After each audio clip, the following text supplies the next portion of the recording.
I still remember the sound the blue ceramic mug made every Sunday morning when Noah set it gently beside my plate. It had "World's Best Mom" painted across the side in crooked blue letters, the kind only an 8-year-old could make during an elementary school pottery class. My name is Emily Carter. I'm 36 years old, and I work as a pediatric occupational therapist. Noah had spent nearly 11 hours over 2 weekends making that mug because, as his teacher later told me, he wanted it to last forever. Then, at exactly 3:17 p.m. on Saturday, May 11th, one ordinary sentence shattered years of careful balance. Months later, I would find that same blue mug sitting alone on the courthouse steps, waiting for me. Here's what nobody understood about that afternoon, or about the quiet years that slowly built toward it. What happened in 3 seconds had really begun almost 6 years earlier, with hundreds of tiny choices that seemed harmless until they weren't. When I married Daniel in 2019, Noah had just turned 3. His birth mother, Rachel, wasn't absent. She followed the custody schedule almost perfectly. Every other weekend, alternating holidays, Wednesday evening dinners, all documented inside a shared parenting calendar with color-coded entries. On paper, everything looked organized. Inside the family, though, there was an invisible ranking system everyone silently obeyed. Rachel always stood at the top because, as she loved reminding everyone, blood always wins. She said it during birthday parties. She said it outside soccer practice. She even laughed when she said it at Noah's kindergarten graduation after I handed him his forgotten lunchbox. Blood always wins. Everyone smiled awkwardly, and somehow the conversation always moved on. The blue mug became my own quiet reminder not to compete. Every Sunday, Noah placed it beside my breakfast before sitting across from me with his cereal. Sometimes he tucked tiny folded notes underneath it. One said, "Good luck helping kids today." Another simply read, "Thanks for pancakes." I kept every note inside an old biscuit tin in the kitchen cabinet. Looking back, I hate admitting this, but I helped normalize the imbalance. Whenever Rachel dismissed my role, I stayed silent because I believed peace mattered more than fairness. If Noah hugged me goodbye first, I'd gently tell him to hug his mother next. If someone called me his mom in public, I corrected them immediately. I convinced myself I was protecting Noah from conflict. What I was really doing was teaching him that love always needed permission. By the spring of 2025, Noah was 9 years old. He had become thoughtful in ways children usually aren't. He remembered birthdays without reminders, thanked restaurant servers before leaving, and carefully watered the tomato plants every Tuesday evening because Daniel had once mentioned they looked happier after rain. Kindness seemed to come naturally to him. His elementary school announced its annual student art exhibition for May 11th, beginning at 3 p.m. Noah spent nearly 3 weeks building a mixed-media family display using photographs, painted wooden figures, and handwritten captions. He smiled every evening while working on it at our dining room table, carefully protecting the finished pieces beneath an old white towel so no one would accidentally damage them. 3 days before the exhibition, I confirmed the attendance schedule through email with Noah's teacher, forwarded the message to Daniel, and even sent Rachel a polite text asking whether she planned to attend. She replied with a simple thumbs-up emoji followed, almost as an afterthought, by 4 familiar words. Blood always wins. I stared at the screen for several seconds before locking my phone. At the time, I honestly believed she was only repeating an old habit. I had no idea those 4 words were about to become the center of the longest afternoon of our lives. The morning of May 11th unfolded so normally that, looking back, it almost feels cruel. At 9:12 a.m., Daniel forwarded me the final reminder from Noah's teacher confirming that immediate family members could arrive 15 minutes early to avoid the afternoon crowd. I replied to everyone in the group email, including Rachel, with a simple, "We'll be there at 2:45 p.m. Rachel answered 11 minutes later with, "See you then." There was no argument, no confusion, nothing that hinted at what was waiting. To be absolutely certain, I printed the email and slipped it into the clear folder where I kept Noah's school papers. Years of shared custody had taught me that written confirmation prevented unnecessary disagreements. Daniel even joked that I could probably organize a military operation with the way I documented everything. At 2:43 p.m., we parked outside Lincoln Elementary School. The gymnasium had been transformed into a small gallery, with rows of folding tables covered in white cloth and colorful student projects lined beneath handwritten name cards. Parents wandered slowly through the displays carrying paper cups of lemonade, while children proudly explained every drawing, sculpture, and science model. Noah spotted us almost immediately. "There you are," he said, smiling so widely that his cheeks turned pink. "Come see mine before everybody gets here." His project occupied the center of table 14. He had built a miniature wooden house with painted figures standing in front of it. Each figure had a handwritten label underneath. One read Dad, another read Me, a third simply read Emily. Beside them stood a small blue clay mug no larger than my thumbnail, painted with tiny crooked letters that mirrored the real mug sitting on our kitchen shelf. I felt my throat tighten. "You even remembered the mug," I whispered. He shrugged shyly. "It's important." Daniel squeezed my hand, but said nothing. At 2:58 p.m., Rachel arrived wearing a cream-colored blazer and carrying an expensive bouquet of white lilies. Several parents greeted her politely. She walked directly toward Noah, kissed the top of his head, then glanced briefly at me. Her smile never quite reached her eyes. "I hope everyone remembers today is about family," she said lightly. Then, just loud enough for me to hear, she added her familiar line. "Blood always wins." I looked at Noah instead of answering. He was explaining how each painted figure represented someone who made him feel safe. His teacher complimented the careful details, especially the tiny blue mug beside the wooden family. Noah beamed with quiet pride, completely unaware that the adults around him were measuring relationships instead of admiring his work. For a few peaceful minutes, everything seemed fine. Parents drifted from table to table, children laughed, and cameras flashed across the room. I even caught myself thinking I had worried for nothing. If there was a warning, it came from Rachel's expression whenever Noah instinctively stepped closer to me while describing his project.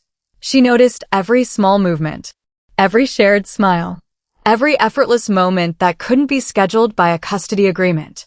I should have recognized that look. Instead, I smiled for the group photograph at exactly 3:16 p.m., believing the hardest part of the afternoon was already behind us. 1 minute later, a single word would change every relationship in that room. At exactly 3:17 p.m., Noah reached for the framed description card that had slipped behind his display. Without looking up, he held it toward me and said, as naturally as breathing, "Mom, can you hold this for a second?" The gymnasium didn't become completely silent. It only felt that way. The chatter from nearby tables blurred into the background while Noah continued adjusting the tiny wooden house, unaware of what he had just said. I took the card automatically, my hands moving before my mind had caught up. For one brief heartbeat, nothing happened. Then Rachel stepped forward. "What did you just call her?" Her voice wasn't loud at first. It was sharp, controlled, the kind that made people stop talking because they sensed something was wrong. Noah slowly looked up. His face drained of color. I didn't." Rachel wasn't listening anymore. "I am your mother," she said, each word clipped and deliberate. "Not her." Several parents turned toward us. I noticed Noah's teacher take one cautious step closer, uncertain whether to intervene. Rachel pointed directly at me. "This is exactly what happens when people forget their place." Then she repeated the sentence I had heard dozens of times over the years. "Blood always wins." The words echoed across the display tables. Noah's shoulders folded inward. Instead of defending himself, he whispered the sentence that broke my heart more than anything Rachel said. "I'm sorry." Not because he had lied. Not because anyone had corrected him. He apologized simply because peace had become his responsibility. I wanted to tell him he had nothing to apologize for. I wanted to stand between him and every accusing stare in that room. Instead, I placed the description card carefully back beside his project and said as calmly as I could, "Noah, you've done nothing wrong." Rachel laughed once without humor. "Oh, don't pretend to be noble now." Daniel finally stepped between us. "Rachel," he said quietly, "this isn't the place." It became the place the second my son called another woman mom. Her voice was louder now. Parents who had been admiring children's paintings were pretending not to watch while clearly listening. Someone gently guided a group of first graders toward the opposite side of the gym. I looked down at Noah's project. The tiny blue clay mug still stood beside the painted family exactly where he had placed it. Beside it lay the blue ribbon he had just received for outstanding creative storytelling. His proudest moment and his most painful memory now occupied the same 12 inches of table. Later that evening, after we returned home, I found the real blue mug exactly where Noah had left it beside my breakfast place that morning. Next to it sat the award ribbon he hadn't even remembered to bring upstairs. I stood in the quiet kitchen, staring at both objects, and memories began lining up with painful clarity. The birthday Rachel moved because my parents were visiting. The school concert where she cropped me out of every photograph. The soccer trophy she insisted Noah collect without letting me clap beside Daniel. One memory after another, each one small enough to excuse by itself. Together, they formed a pattern I could no longer ignore. For years I had believed I was protecting Noah by staying silent. Standing in that kitchen, looking at the blue mug and the forgotten ribbon, I finally admitted the truth. I hadn't only been hurt by the system. I had helped keep it alive. The following Monday, I called two people I thought would understand. The first was Daniel's older sister, Melissa. She listened patiently before sighing. "Emily, don't make it a bigger thing than it already is." Rachel was embarrassed. "Give her time." Her words weren't cruel, but they landed like a closed door. The second call was to my own mother. She paused for several seconds before saying, "Sweetheart, sometimes keeping the peace is more important than being right." I thanked her, ended the call, and sat alone at my kitchen table with the blue mug between my hands. For the first time in years, it no longer felt comforting. It felt heavy. That afternoon, Noah's school counselor, Ms. Alvarez, asked if I could stop by after work. She had witnessed enough of the exhibition to understand what had happened. After I finished explaining everything, she looked at me with remarkable calm. "Emily," she said, "children should never feel responsible for protecting adults from their own emotions." I didn't answer. She continued, "You've spent years trying to make yourself smaller so everyone else could stay comfortable. That isn't peace. That's surrender." Those words became the permission I didn't realize I had been waiting for. That evening, I sent Rachel one final good faith message.